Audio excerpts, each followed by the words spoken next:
देख रहे हैं हल्ला बोल, आपके साथ मैं हूं अंजना ओम कश्यप। पाकिस्तान के प्रधानमंत्री दफ्तर की ओर से एक बयान जारी किया गया है जिसमें पठानकोट हमले पर उन्होंने अपनी कार्रवाई पर संतोष जताया है। ये बताने की कोशिश भी की है कि अब तक आतंकियों के खिलाफ क्या कदम उठाए गए हैं, लेकिन क्या ये कार्रवाई काफी है? रिपोर्ट दिखाने से पहले आइए रुक करते हैं उन 5 सवालों का जिन पर आज हम करेंगे चर्चा। सवाल नंबर 1, पठानकोट हमले पर पाक कार्रवाई भरोसे के लायक है क्या? क्योंकि इससे पहले बीते दिन वॉइस सैंपल्स मांगे गए, कहा गया जो सबूत दिए गए हैं नाकाफी हैं। 26/11 हमले की तरह पाक फिर क्या लीपापोती में जुट गया है? क्योंकि कभी किसी और सबूत की बात होती है, किसी और सबूत की मांग होती है। जैश पर छापेमारी तो मसूद की गिरफ्तारी आखिर क्यों नहीं हो पा रही है? मसूद अजहर ही सरगना है, मुखिया है जैश ए मोहम्मद का, उसको पकड़ने से क्यों डर रहा है पाकिस्तान? अलगाववादियों को पीओके बुलाने से क्या बिगड़ेगी बात? आयशा अंद्राबी से लेकर तमाम ऐसे अलगाववादियों को बुलाया जा रहा है जो खुलकर हिंदुस्तान की मिट्टी में रहकर हिंदुस्तान के खिलाफ बोलते हैं। ये क्या संदेश दे रहा है पाकिस्तान? बदलते हालात में पाकिस्तान से बातचीत कितना जरूरी है, ये भी एक सवाल है जो आज हम इस चर्चा में उठाएंगे। कई खास मेहमान हमारे साथ जुड़ेंगे इस पूरी चर्चा में, लेकिन उससे पहले आइए आपको अपनी ये रिपोर्ट दिखाते हैं और ये भी बता देते हैं कि अमेरिकी राष्ट्रपति बराक ओबामा ने भी कह दिया है पाकिस्तान की शान में एक बात, और वो ये है कि पाकिस्तान आतंकियों के लिए जन्नत है। देखिए, पठानकोट हमले पर प्रधानमंत्री नरेंद्र मोदी के 72 घंटे के अल्टीमेटम का क्या हुआ? क्या पाकिस्तान ने दोषी आतंकी संगठनों और आतंकियों पर कार्रवाई की? क्या इस कार्रवाई को सकारात्मक और काफी माना जा सकता है? अब तक की कार्रवाई से कोई अच्छा संकेत तो नहीं मिलता, लेकिन पाकिस्तान ने 4 कदम चलने की पहल तो की है। पाकिस्तान में आज इस मसले पर हाई लेवल बैठक हुई, जिसमें इस बात पर संतोष जताया गया कि पाकिस्तान अपने आतंकी विरोधी एजेंडे पर कायम है। अब तक मिली जानकारी के मुताबिक जैश ए मोहम्मद के कुछ आतंकियों की गिरफ्तारी भी हुई है। उनके दफ्तरों की तलाशी की जा रही है, दफ्तर सील किए जा रहे हैं, जांच चल रही है।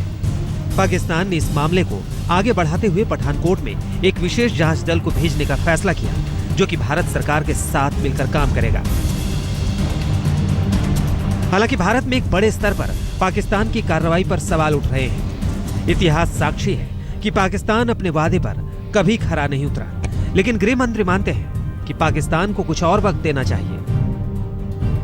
मैं समझता हूं कि इसके संबंध में अभी आप प्रतीक्षा कीजिए,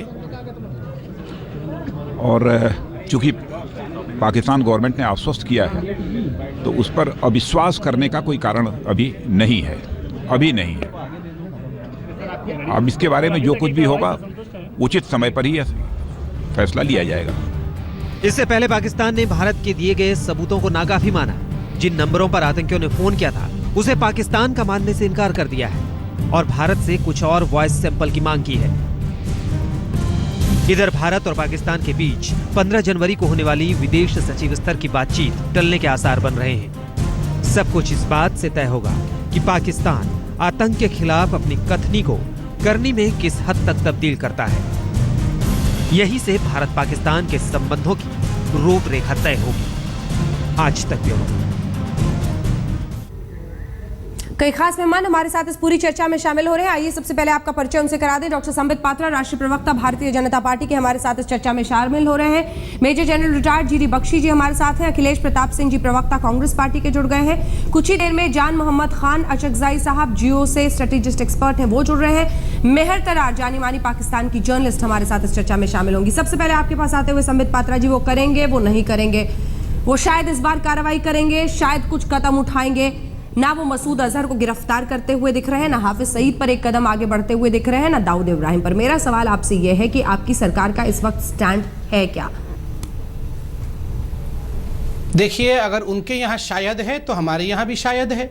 वो शायद करेंगे या नहीं करेंगे तो हम भी शायद करेंगे या नहीं करेंगे। अगर शायद पॉजिटिवली जाता है, वाकई कुछ ऐसा कदम उठाते हैं जो कि डिसाइसिव एक्शन के दौर पे आता है, प्रॉम्प्ट एक्शन के रूप में दिखता है, तो स्वाभाविक रूप से जो हमने कहा है कि ball is in their court, पासा उनके तरफ है, तो हम मानेंगे उनने कुछ किया। अगर केवल दिखावा करेंगे और केवल केवल बातें करेंगे तो मुझे लगता है हमें भी जवाब देना आता है, हम जवाब देंगे। तो जैसा आपने कहा शायद वो करेंगे या नहीं करेंगे, तो हमारे पास भी ये ऑप्शन खुला हुआ है। 15 जनवरी में को फॉरेन सेक्रेटरी लेवल टॉक्स की जो बात थी वो माने कि वो फिलहाल रद्द है। 15 जनवरी को कोई बातचीत नहीं हो रही फॉरेन सेक्रेटरीज की। देखिए 15 जनवरी को क्या होगा ये सरकार ही बता सकती है, पार्टी के प्रवक्ता के नाते तो मैं नहीं बता सकता हूं। 15 जनवरी में बहुत देर का समय भी नहीं है, 13 जनवरी तो हो ही गया 13 है, चंद समय बाकी है। बिल्कुल 13 है, ज़्यादा समय बाकी नहीं है 15 के लिए। तो जिस और हम बढ़ रहे हैं स्वाभाविक रूप से उत्तर कुछ घंटों के बाद स्वाभाविक रूप से मिल जाएगा, तो चंद इंतजार तो करना ही चाहिए। बड़े स्पष्ट शब्दों में एमईए के प्रवक्ता विकास स्वरूप जी ने विषय को रखा है। मैं 4 शब्द केवल गिनवा दूं जिसके कारण बड़ी स्पष्टता आती है। एक्शनेबल इंटेलिजेंस, हमने बहुत एक्शनेबल एविडेंस और इंटेलिजेंस दिया जिसके आधार पर पाकिस्तान काम कर सकती है। नंबर 2 प्रॉम्प्ट एक्शन, ऐसा वैसा एक्शन नहीं, त्वरित कार्यवाही चाहिए। नंबर 3 कैसा कार्यवाही, डिसाइसिव कार्यवाही, केवल बोलने से कि हम करेंगे, देख लेंगे, छापा मार देंगे, ऐसे नहीं, वो डिसाइसिव होना चाहिए। और नंबर 3 सबसे इंपॉर्टेंट है, ball is in their court, वो करेंगे तो हम भी करेंगे। ठीक है जी बख्शी जी, आपके पास आते हुए ये हमने तो जिंदा आतंकी कसाब दे दिया था पिछली बार 26/11 के बाद, उसको तक नकार दिया उन्होंने। इस बार क्या बदला है जिससे उम्मीद जगती है कि कार्रवाई करेंगे वो? देखिए दक्षिण एशिया में जो व्यवहार के पैटर्न्स हैं वो इतने सेट हो चुके हैं, खासकर पाकिस्तान जैसे मुल्क को लेकर, कि आंख मूंद के आप भविष्यवाणी कर सकते हैं और आप 90% ही गलत नहीं सही होंगे। देखिए हमारे प्रधानमंत्री जी, बहुत रिस्पेक्टेड प्रधानमंत्री जी वाजपेयी जी, बस लेकर 1998 में लाहौर में उन्होंने अनप्रेसिडेंटेड एक पीस ओवरचर किया था, कारगिल के युद्ध में खत्म हुआ। जब मोदी जी ने तकरीबन उसके बराबर का, शायद मैं समझता हूं उससे भी बढ़कर एक सडन और एक बहुत ही महत्वपूर्ण पीस इनिशिएटिव लिया, तो फ्रैंकली मैं बताता हूं एक सुरक्षा विशेषज्ञ की हैसियत से हम लोग घबरा गए कि अब धमाका होने वाला है साहब। और हमें पहले तो अंदेशा था कि 1-2 महीने में होगा, लेकिन इस बार तो 8 दिनों के अंदर एक छुरा नहीं, हमारी पीठ में 2 छुरे घोंपे गए, एक मज़ार शरीफ में और पठानकोट में। तो इन्होंने बढ़ चढ़कर साहब हमारे एयर बेस पे हमला कर दिया। जी बख्शी साहब, अब ऐसा है साहब कि पूरी दुनिया में इनके मुंह पर कालिख पुती है। देखिए धोखा देना, धोखा खाना उतना खराब नहीं जितना, मैं नहीं समझता हमें कोई खास शर्मिंदा होने की जरूरत है। हमने ऐसा घिनौना काम नहीं किया, पूरी दुनिया देख रही है किस तरह से, क्या हमारे प्रधानमंत्री ने किया और क्या वहां से जवाब आया। इनके मुंह पे कालख पुत गई है, ये डैमेज कंट्रोल मोड में आ गए हैं। इंटरनेशनल जो समुदाय के सामने ये अपने आप को इन्होंने असली रूप दिखाया है। कितना ही अनरिलायबल स्टेट है ये, कितना ही डिसफंक्शनल स्टेट है ये। प्रधानमंत्री जफ्फी मार रहे हैं दूसरे प्रधानमंत्री से और इनकी सेना वार कर रही है, इनकी आईएसआई वार कर रही है। अब रहा साहब सवाल, हमें कहा जा रहा है, पाकिस्तान के जो भी इंटरलोक्यूटर आते हैं वो हमें कहते हैं कि साहब पाकिस्तान में तो पैराडाइम शिफ्ट हो गया है, बहुत बदलाव आ गया है साहब, आप नहीं जानते हम कितना सफर कर चुके हैं टेररिज्म से और अब हम बदली कर देंगे। साहब जो पैटर्न है दक्षिण एशिया का, वो तो हमने देखा कि पिछले 8 साल से सबूत पे सबूत, बाय द किलो, अरे फाइलें नहीं साहब, लेटर नहीं, बाय द किलो हमारे डोसियर वहां जा चुके हैं, लेकिन कुछ नहीं। और एक जिंदा उनका जो अपराध था पकड़ा गया, कख नहीं हुआ।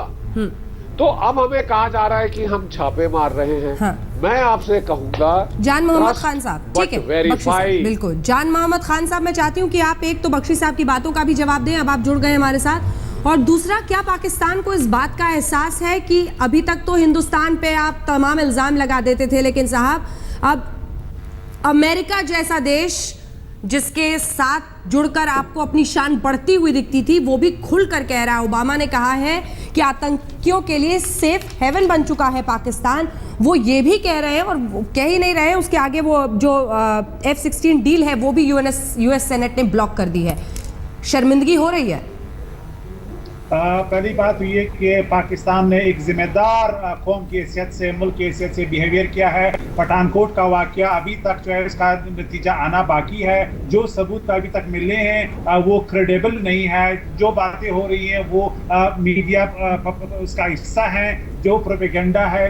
कंक्लूजन में जंप करने से पहले हमें ये सोचना चाहिए। सर हमें लगा था स्काइप पे आवाज ठीक से सुनाई देती है। सर हमें लगा था स्काइप पे आवाज ठीक से सुनाई देती है। मैं कहती हूँ अपने ऑडियो टेक्नीशियन को कि आपको आवाज फिर से दे ताकि आप मेरे सवाल को सुन सके। सवाल सीधा है, सवाल सुनिए सर, सवाल का जवाब दीजिए। क्रेडिबल एविडेंस तो इसलिए इंपॉर्टेंट है कि वो आपके की सरकार और एजेंसीज को तय करना है। आप बैठकर कहां से कह सकते हैं कि क्रेडिबल एविडेंस नहीं है? उस पे मत फंसिए। तो आप मेरे सवाल का सर, अगर मेरी आवाज आपको साफ पहुंच रही है, मेरा सवाल सुने। ओबामा कह रहे हैं कि सेफ हेवन फॉर टेररिस्ट बन चुका है पाकिस्तान। F-16 डील को यूएस सेनेट ने ब्लॉक कर दिया है। क्या इन बातों पर शर्मिंदगी है आपको? पहली बात ये कि पाकिस्तान ने जो मैच्योर मुल्क की हैसियत से आपसे डिमांड किया है कि आप क्रेडिबल एविडेंस दें, उसका अभी तक नतीजा आना बाकी है। टेररिज्म के हवाले से आप सबको मालूम है नॉन स्टेट एक्टर्स सिर्फ पाकिस्तान में नहीं है, वो इंडिया में भी है। अगर आवाज पहुंच रही है? बिल्कुल आ रही। आप मेरा सवाल नहीं सुन पा रहे? मेरा सवाल नहीं सुन पा रहे? मैं सुन रहा हूँ, आपको मेरे सवाल पे पहुंचिए सर, मेरे सवाल का जवाब दें प्लीज। जी देखिए, let me use my right to reply. जो अभी एलिगेशन लगाए थे मुझसे पहले जो आपके मेहमान ने, मैं जरा उसको 1 मिनट में एड्रेस करूं प्लीज। पहली बात ये कि क्रेडिबल एविडेंस के लिए हम इंतजार करेंगे। आप इल्जाम लगा रहे हैं।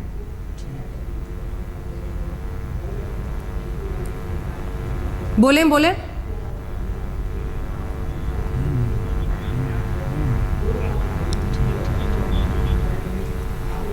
किन्हीं वजहों से उनकी आवाज़ फ्रीज कर गई है, लेकिन वही पुराना राग जो है वो अलापते हुए दिख रहे हैं। अखिलेश जी, मैं जल्दी से आपके पास आना चाहती हूँ क्योंकि उनसे संपर्क फिर से साधने की कोशिश कर रहे हैं। सीधे सवालों का वो जवाब नहीं देते, बार बार सबूतों पर सवाल खड़े करते हैं। रंग ढंग बदलता हुआ नहीं दिख रहा है। क्या लाहौर की रूह को जिंदा रखने के लिए और उसकी शान में आगे बढ़ने के लिए इस तरह की कोशिश हो रही है?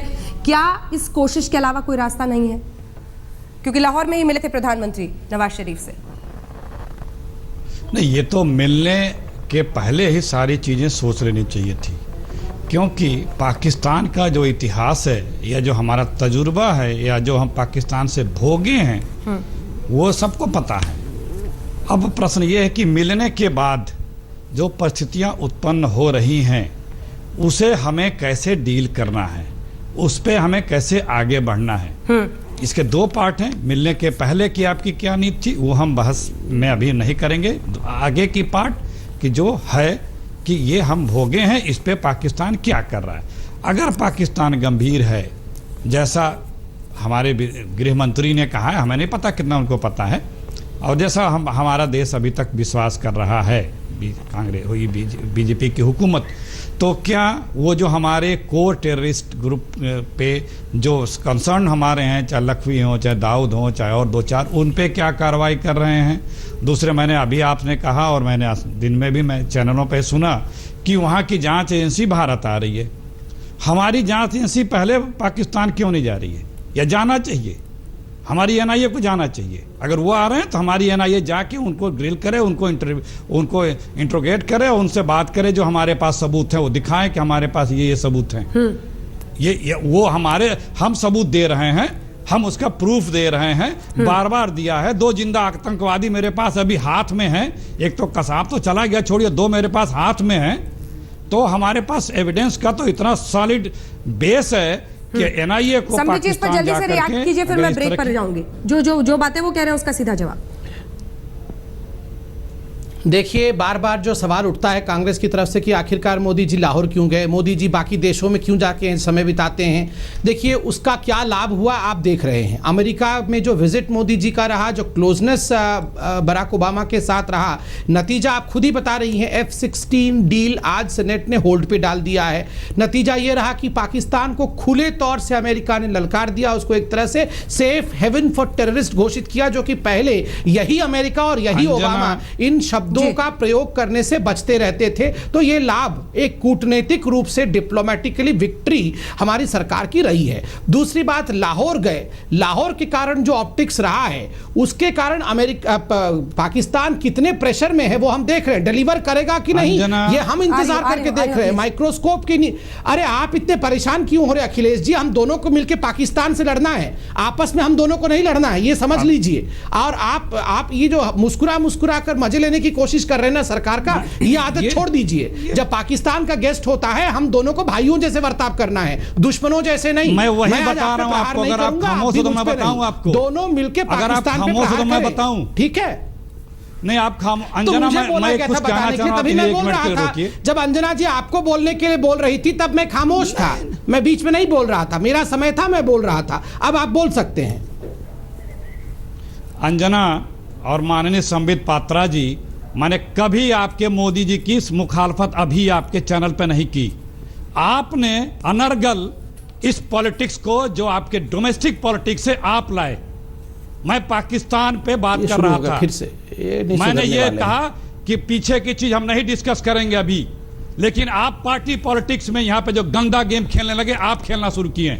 चलिए उस पर हम लोग शर्मिंदगी लगा होनी देते हैं। चाहिए गुस्सा भी शांत कर लीजिए। जान मोहम्मद खान साहब अब हमारे साथ जुड़ गए हैं। जान मोहम्मद खान साहब, वक्त जाए किए बिना देखिए, आप एविडेंस पे तो मत अटकिए, क्योंकि एविडेंस मिला तभी जैशे मोहम्मद के कई जगहों पर छापे आपकी सरकार मान रही है। तो अपनी ही सरकार के स्टैंड के खिलाफ आप मत जाइए, अपनी ही सरकार के खिलाफ के स्टैंड के खिलाफ मत जाइए। आप मेरे सवाल का जवाब दीजिए ना सर, कि ओबामा साहब क्यों कह रहे हैं कि सेफ हेवन है आतंकियों का पाकिस्तान? इसका जवाब दीजिए। F-16 डील्स रोक दी साहब।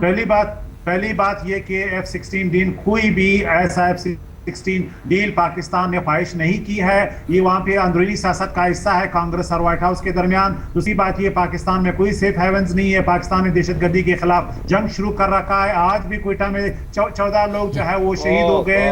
वो इसी तरह जलालाबाद में पाकिस्तान के कॉन्सुलेट पे हमला हुआ है। किस सबूत की आप बात कर रहे हैं? पाकिस्तान के कोर्ट्स में आपके ये सबूत नहीं माने जाते हैं, या ये हवाई सबूत आप दे रहे हैं? क्रेडिबल एविडेंस चाहिए ताकि साबित हो जाए जिन लोगों का आपने नाम लिया है। अभी आपने पठानकोट में जो सबूत उसमें ये कि जी वहां पे मेडिसिन है, वहां पे खाना है। भाई पाकिस्तानी चीजें तो वहां मिलती हैं, जिस तरह इंडियन चीजें पाकिस्तान में मिलती हैं। सर इतनी दिलचस्प कहानियां बुन रहे हैं, इतनी दिलचस्प कहानियां बुन रहे हैं कि उसके इर्द गिर्द बहस करने का बहुत मन है, लेकिन वक्त ब्रेक का है, मजबूरन। आपकी बात का जवाब संबित पात्रा, जीडी बख्शी और अखिलेश प्रताप सिंह तीनों देना चाह रहे हैं हिंदुस्तान से, याद रखिएगा।